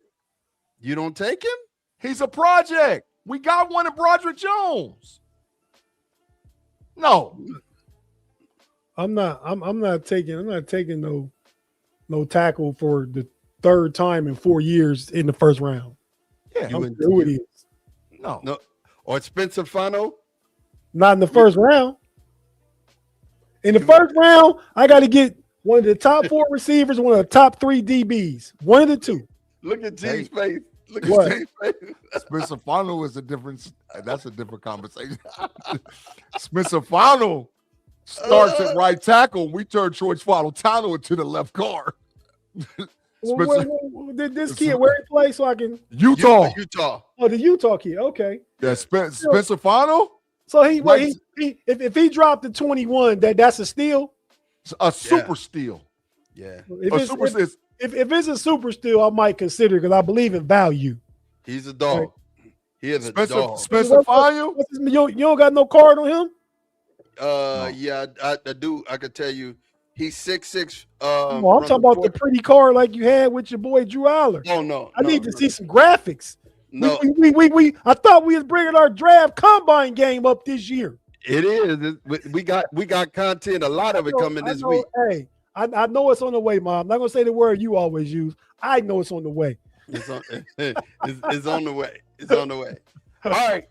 Spencer Fano is different taste. So where he projected to go? So I know what kind of value he would be at 21. Top 12. He's supposed to be gone before we pick. I know that. If all the receivers just go before y'all pick early because y'all had a 12. 12? 12, yeah. So well, I could do that if he falls to 21. But if he falls to 21, it gotta be for a reason too, though.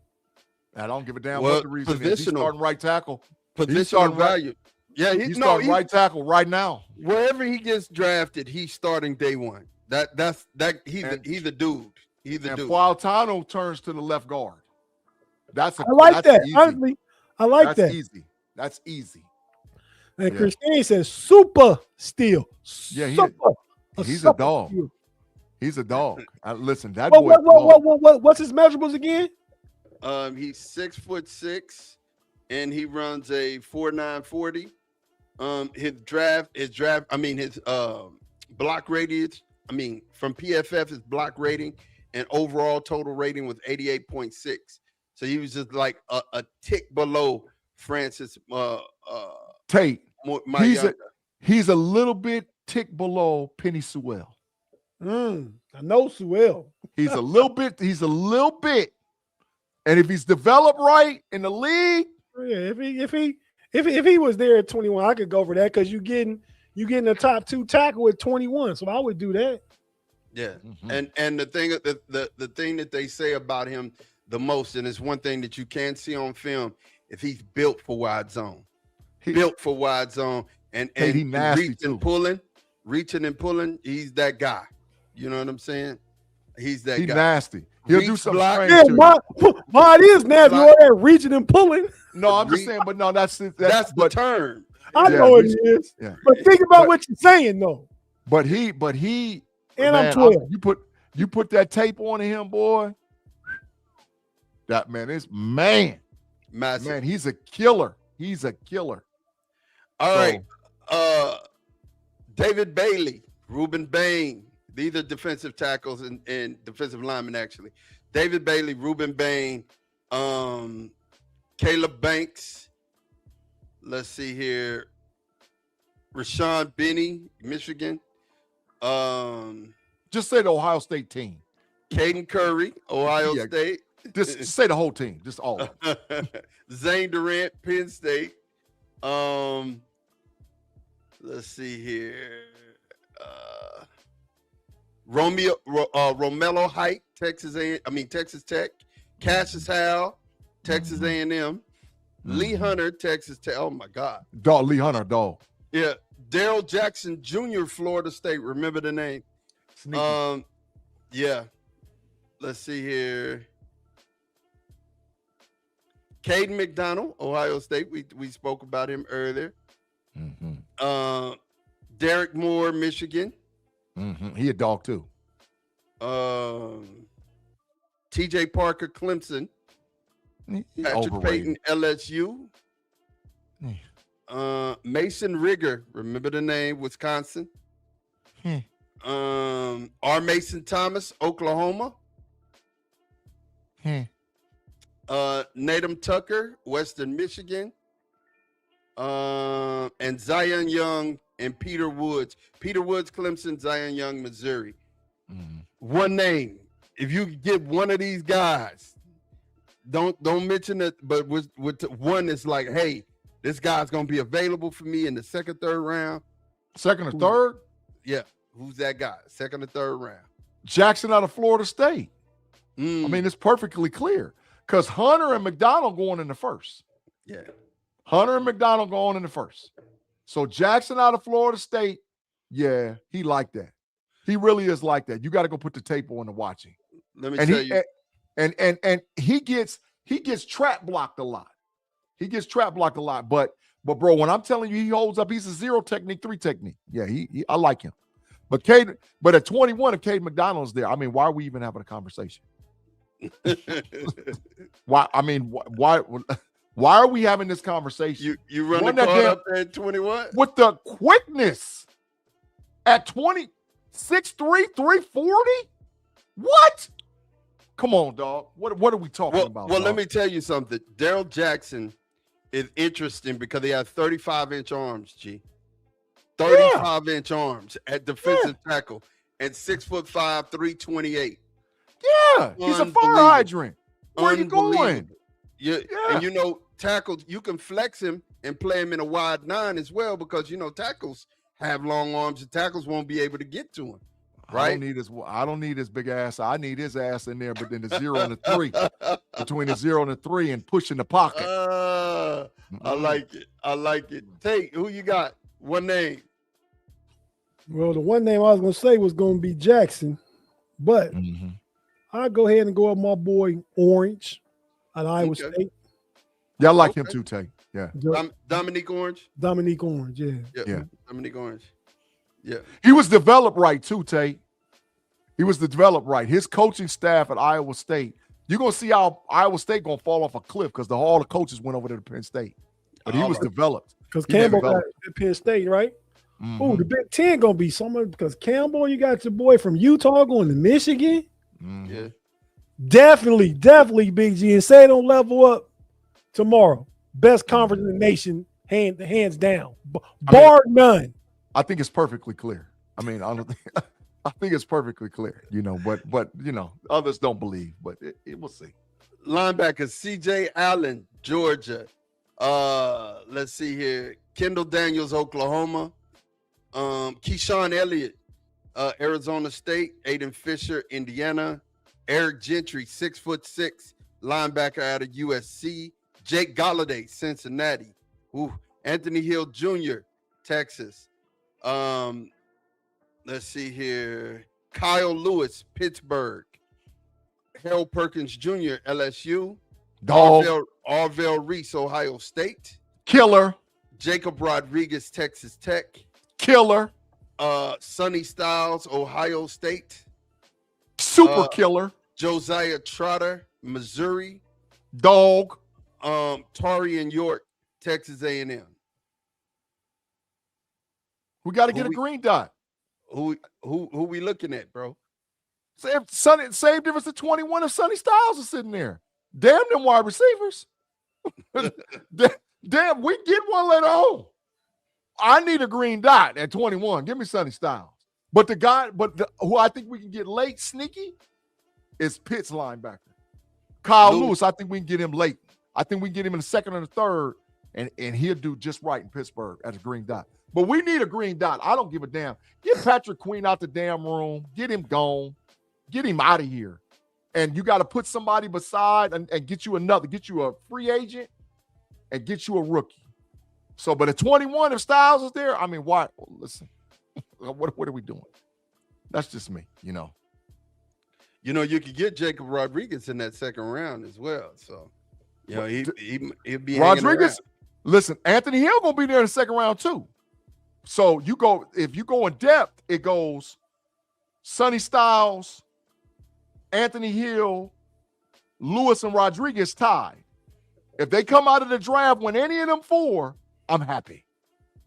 If they get any of them four, I'm happy. I can deal with it. Tate, talk to me, man. Yeah, man. I'll say this to what G said. Sonny Styles, maybe.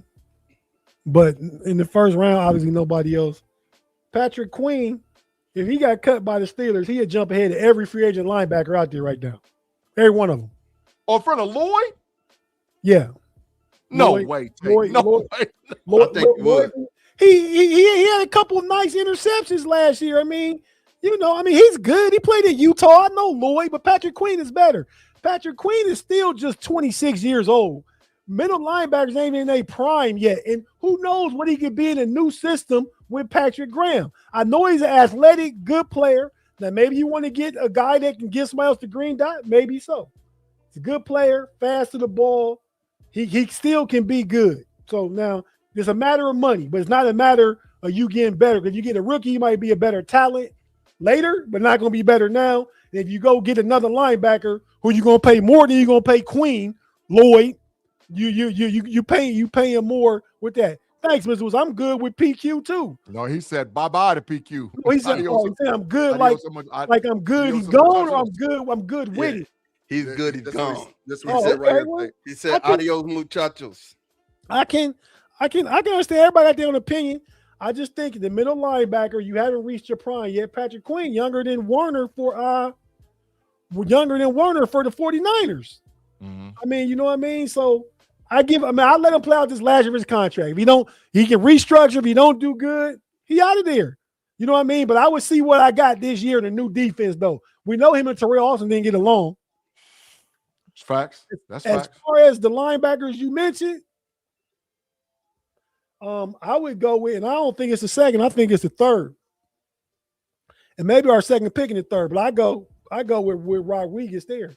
But hey, Mr. Wissy, if you get rid of Quinn, you say 13, you have to pay a new guy coming in, especially if you want to upgrade. You're going to pay him more than that 13. And you're going to sign him to a longer deal. Patrick Queen got 1 year left for that money. Then you done players last year, then you can get rid of him. And look at that next year and fill another hole this year. No deal. Trading for a fourth. Get him the hell out of here. Oh, I ain't trading for no fourth. Get him out. Yeah, I'm with Curb. Shout out to the homie Curb. He got the link I sent this week. Thanks, Curb, for letting me know that. Hey, look. So we're almost done. Avion Terrell, these are defensive backs. Avion Terrell, Clemson. Michael Taft, Texas. Lorenzo Styles, Ohio State. Styles trash. I don't you talk about Ohio State players. Styles trash.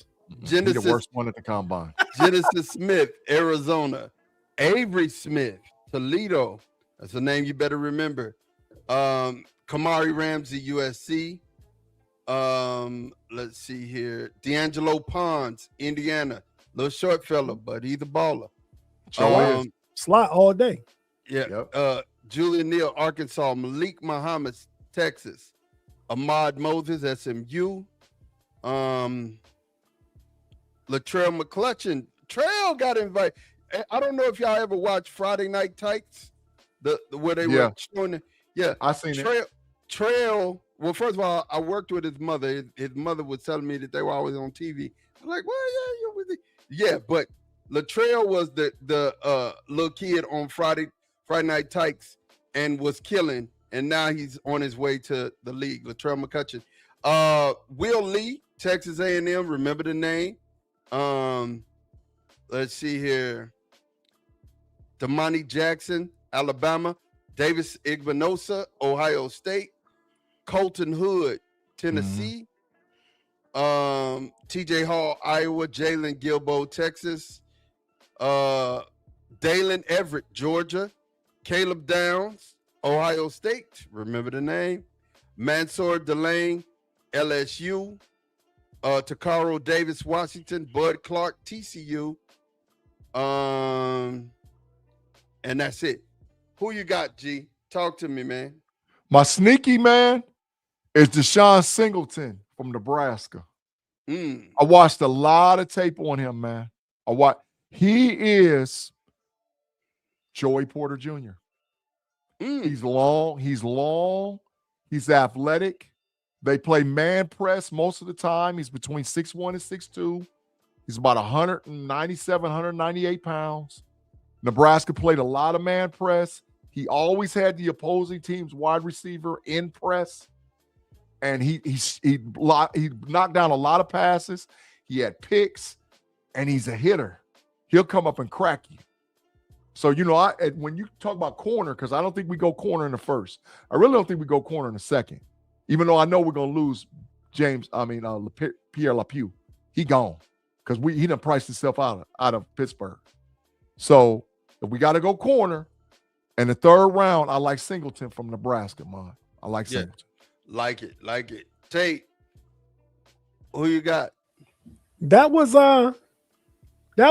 corners and safeties. That was defensive backs. That was corners DBs and total. safeties. Yeah, DBs. So I'm gonna give you one safety and one defensive back because I think safety is more important.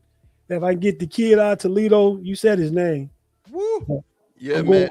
Hey, he's the dog. Avery Smith. Yeah, I'm going with him in the second, and my cornerback is the kid out of North Carolina, Dixon. I like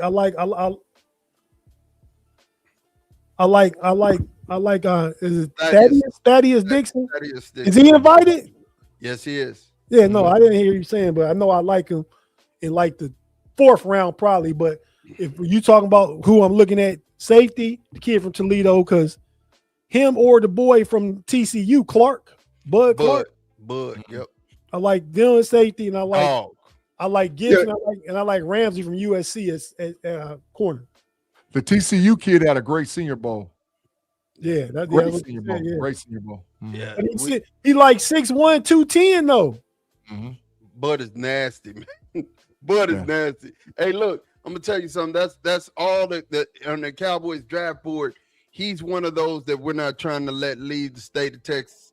But Avery from Toledo, he's the best kept secret. I think he's just like Mitchell. He's just like Mitchell. He's just like Mitchell to play for the Eagles. Same guy. Yeah, that's a guy who is gonna make a name for himself in the NFL. You can bet your last dollar. He's one of those guys, man. And honestly, that's it, man. I mean, I'm looking forward to in the draft and in the combine. I'm looking forward to just seeing who has these freak numbers. There's always somebody who's gonna have some just special numbers, and the world's gonna go crazy. They're gonna set the world on fire at the combine, and I'm wondering who that's gonna be. Right? There's always somebody who do it and they're trash in the NFL, and then there's somebody who does it and they're the real deal at the NFL. So I'm looking to see who that is. One thing I will say though is, listen, Caleb Downs, don't look at anything. I don't care if he runs a slow 40. I don't care if that is a can't miss player in this draft. Caleb Downs is listen. There's a scenario out there that the Cowboys would trade up with Cleveland to the 6th pick, right? To get and we'll package a later pick in our draft to move up to number 6 to get Caleb Downs, right? Well, actually, we packaged 12 and 20. We packaged 12 and 20 to go to 6, and then we got Cleveland's 2nd round pick. And that's how that ended up going. And we got to 6 and got Caleb Downs. He's a generational player. You can't. It's when you think back in the draft with Jamal Adams and how everybody was like, we're not getting a safety because they're talking about positional value. And me and G talked about that. You're paying a safety a lot of money. He's worth it though. You cannot. I'm going to tell you right now. Yeah, you cannot let anything stop you from getting Caleb Downs if you can get he's Ed Reed, Troy Polamalu, Nicky Umanura.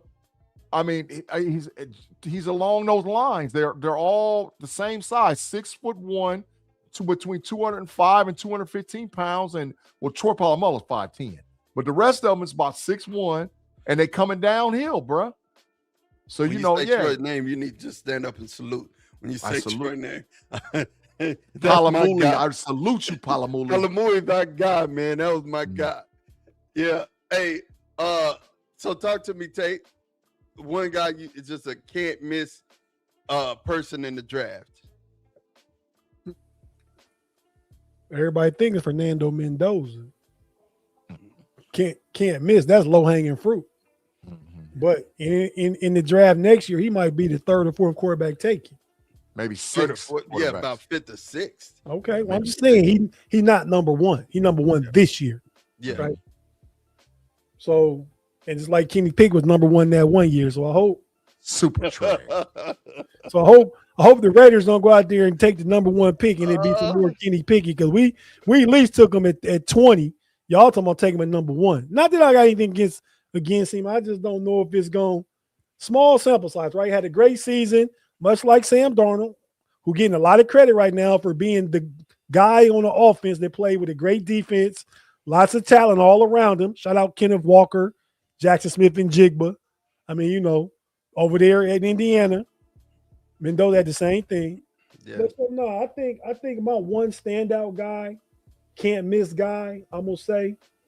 I can't even think of his name. I just know what the league is going to, and y'all ain't going to say the position because he probably ain't going to go to. He might be the 1st or 2nd one taking the position. The tight end from Oregon, Big G. What's his name? Oh, yeah. Sal. What is it? I thought it was Sial, but I'll look it up in a minute. Kenyon Sadiq. Yeah. Sadiq. Yeah, no, that guy. He gonna be similar to a Brock Bowers. I think he's a faster. I think he's a more skilled. What's your boy over there in Atlanta? Who? Kyle Pitts. Yeah, he's a more skilled Kyle Pitts. But Kyle Pitts like 6'5". He ain't that. That's why I say Brock Bowers, because he's a little smaller. He ain't gonna be no big inline blocker. He's not that. No. Kyle Pitts got the size. He can block a little bit too. But I think you can line him up in the slot like they do Brock Bowers a lot. Put him out there, line him out a little bit, not in line, and let him go to work against some of the linebackers. He's gonna be a mismatch. So yeah, he's 6'3". He's 6'3", 245. He'll probably come in at 250. And he runs a 4.5, but I think that boy will probably run a 4.4 at the combine. Wow. You're just shaving time off everybody 40 quick. Hey, big difference in being 250 running 4.5, running 4.4. Watch what I tell you. I ain't doubting you because I don't know. I just know he's a football player, and he's a mismatch waiting to happen. He sure is. It's something like when he was in his prime. Coming out of school, he never really panned out. Evan Ingram for the Giants. Major He ain't Vernon Davis fast, but to me, he got some quicks about him. You know what I'm saying? It's just he got some quicks about him. G, can't miss prospect, bro. I mean, this is simple. Arvell Reese. Well, I mean, what are we talking about? He's 6'4", 250. He gonna run a sub 4.5. He gonna run about a 4.47, 4.46. sideline to sideline. Dog, and our defense 3-4, if we could get Arvell Reese, let me tell you right now, I would trade Alex Highsmith and TJ Watt to get his ass. Wow. I'd trade both of them to get him. to get Arvell Reese? Yeah. He can't miss. You can put him inside, you can put him outside, you can drop him back in coverage, you can put his hand in the dirt at the defensive end. Arvell Reese, he can't miss. That's a big You can't boy, miss. I would get off of Highsmith and Watt to get him. If I could get realistically, because he's going top 3. Yeah. So if I could get off of both of those dudes and keep my first round pick and get you a second, Watt, pack your stuff. Highsmith, get the packing. If I could trade both those dudes, but finish them. Get them out of here. Get them packed up and gone. Get them out of here is better than get off of them. You getting off Alex and TJ. Well, they both got to be get up off of because they gone. Get them out of here. Get both to get Arvell Reese. Come on, man. Come on, dog. Arvell Reese is who you call a generational talent. I believe that with my whole heart. You know what I'm saying? That boy different, bro. That boy is different. Yeah. Like, man, you know, when I was watching the film on Arch Manning, he was a menace. He was a menace that game. He's really unblockable. I mean, if you really if you're a tape person, if you love all 22 like we love all 22, and you sit back and you actually watch all 22 film on Arvell Reese, Arvell Reese might have the best outside edge position tape in 5 years. Like, and I'm not saying that because I'm a Buckeye. I'm just telling you, his edge tape is unbelievable, man. I don't know that it was better than the guy from Penn State last year. You know what I'm saying? He had some good tape. He's at the Giants. Carter? No, dog. Mm-mm. Yeah, no, Arvell Reese is a great middle linebacker, bro. Just a great middle linebacker. And he's a great middle linebacker project. Hey, so here we go. Parting shots, man. Let's go with it, G. Give me a parting shot. And thank all y'all for rocking with me, man. And we appreciate rocking with the KnoItAllz podcast. We appreciate y'all rocking with us, man. Every week, like how y'all get out, all the comments, all the super chats. Thank you guys. Because without y'all, there wouldn't be no us, right? Tomorrow, I'll be back on the KnoItAllz podcast channel with my final show that for it's going to be in month cycles after tomorrow on the Level Up College Football podcast. I'm going to have a special guest. I went to high school with him. He went to the same junior college I went to, but then he went on to play at Ole Miss University. Kevin Ingram, Bumbles, for y'all that know him, that's from my hometown. Outstanding athlete. He's in the Ring of Honor at Ole Miss University. I'm bringing him on tomorrow with the crew, and we're going to talk about Trinidad Chambliss. We're going to talk about the current state of the Ole Miss program with Lane Kiffin leaving. We're going to talk about how NIL has affected the NC2A. We'll talk about a lot of things tomorrow on the Level Up College Football podcast. Then I'll be back. We're keeping it 100 like you know every week. We're going to talk about offensive line this week on Keeping It 100 for sure. Because all of us don't want to go line. Man, you got to fix the line. And then I'll be back with Smash the Gas. We'll take Boy Fresh on Wednesday, man, and Kirby, man. We got a banger set up over there too. So make sure you check out all those podcasts this week. My final shout out is this. Shout out to my family, the Cain family, C-A-I-N. Billy the second, Billy the third, Billy the fourth. Those are my cousins. Those are Ma's cousins. They were the first grandfather, son, and grandson to ever officiate an Ohio high school basketball game. In the history of Ohio high school, they've never had a grandfather, a dad, and a grandson officiate a big-time Division I game, Westerville North versus Westerville South. They officiated the game. They made the news across the state of Ohio. If you watch Channel 10 and it's Columbus, there's snippets out there. They did a whole piece on them. So congratulations to Billy the second, Billy the third, and Billy the fourth. Love y'all, man. I'm proud of my family. Outstanding work for the OHSAA here in Ohio. Bless God, man. Hey, Tate, parting shots. But before you do, I just want to just plug a show that's coming in. Definitely it will be tomorrow before Level Up. It's a show, Unbiased Opinion.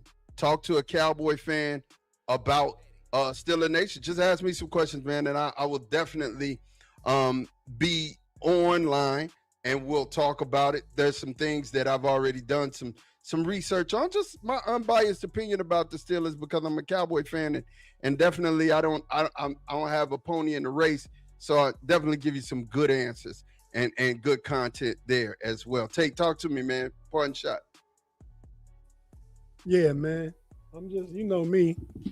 We talk about all the aspects of the game. You know, you watch the know-it-all, you know it's more than a game. So always like to take my couple 2 minutes of talk time just to address you individually, you know, to each and everybody. And everybody might not want to listen, but you know, I'm here just to talk about what I want to talk about for 2 minutes. I came across this good book.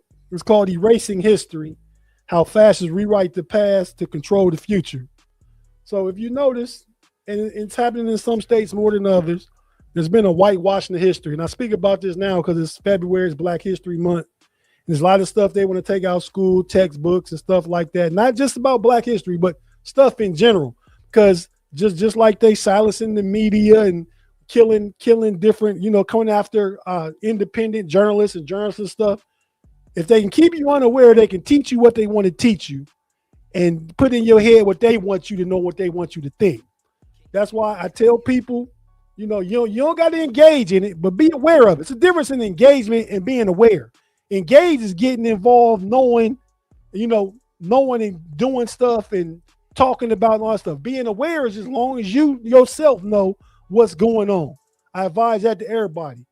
Congress Lady Jasmine Crockett out of Maud's great state of Texas, great was an embellishment out of the state of Texas, said, and is quoted as saying, I really liked what she said, you know, there's a lot of people that don't do politics, but if you know, you might not do politics, but politics will do you, which is why you need to know, because everything that goes on that they don't want you to know, and a lot of them just blatantly lying to your face about stuff. You can see that, or you can not believe if you want to. Lies is lies. Look for the truth, look for knowledge, and keep your head on the swivel, stay aware. That's it for me. Love it, Tate, man. Thank you. I'd like to thank everybody in the live chat for being here with us, for rocking with us, being a part of Know It All Nation. Make sure that you like and subscribe. Like us on Facebook, subscribe on YouTube and Twitch. So when we go live, you'll definitely get those notifications. Thank everybody who gave us a super chat today. I appreciate that. And if you want to be a member of Know It All Nation, the membership is wide open. Listen, real quick, Mods Moments. I want to take the time to just share with you. A lot of people are focusing on being wealthy and having wealth. But I just want you to know what makes you wealthy is access and options. Access to, Tate just kind of hit on it, access to information, because you suffer from a lack of knowledge. If you don't know certain things, it could be $1 million in the next room, but if you don't know it's in the next room and you have access to it, you won't go get it. So you'll just walk out the door and won't get the things that you have access to. And there's nothing that will cut off your access quicker than disrespect. Make sure that you treat everybody that you encounter with respect. Everybody is worthy of it. Until they show you that they're not worthy of respect, you respect them. You know what I'm saying? I've always taught my children in the very beginning. I said, hey, look, hey, man, when you disrespect a man as a man, you're going to see him as a man. And you always want to hold people. Now, that's why I always say, yes, ma'am. Yes, sir. No, sir. And it doesn't matter the age. I will give you respect because that's just what we do, man. The gist of the matter is when it comes down to it, everybody's worthy of that respect.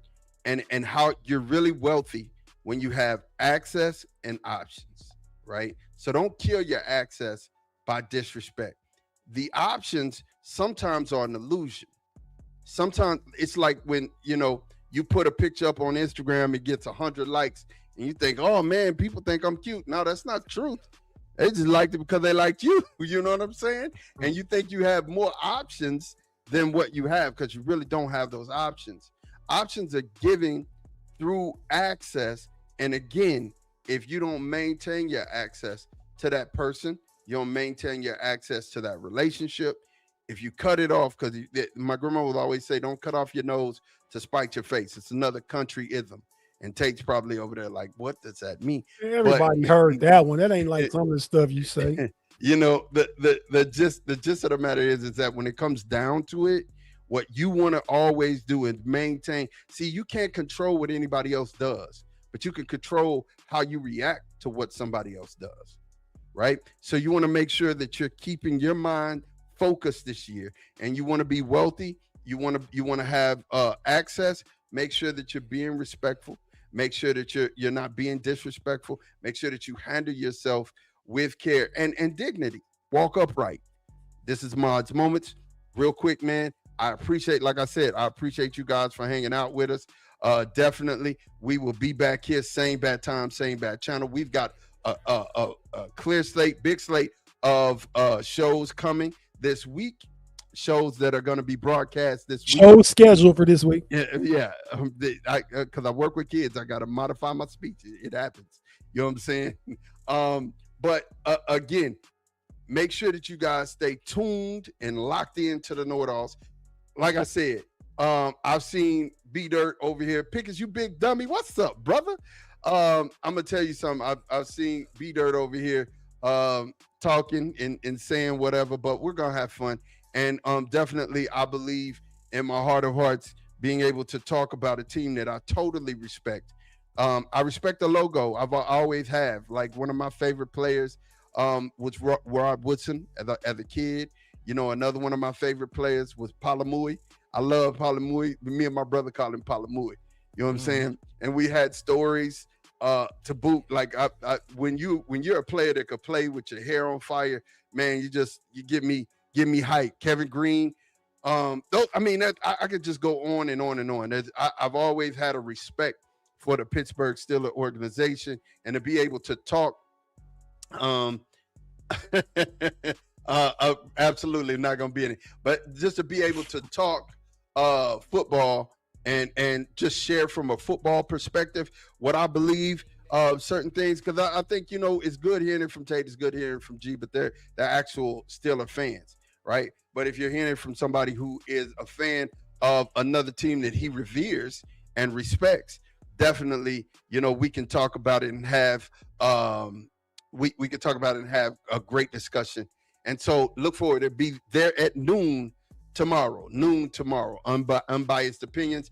After we'll have you know, our Mount Rushmore, and then after that we have Level Up.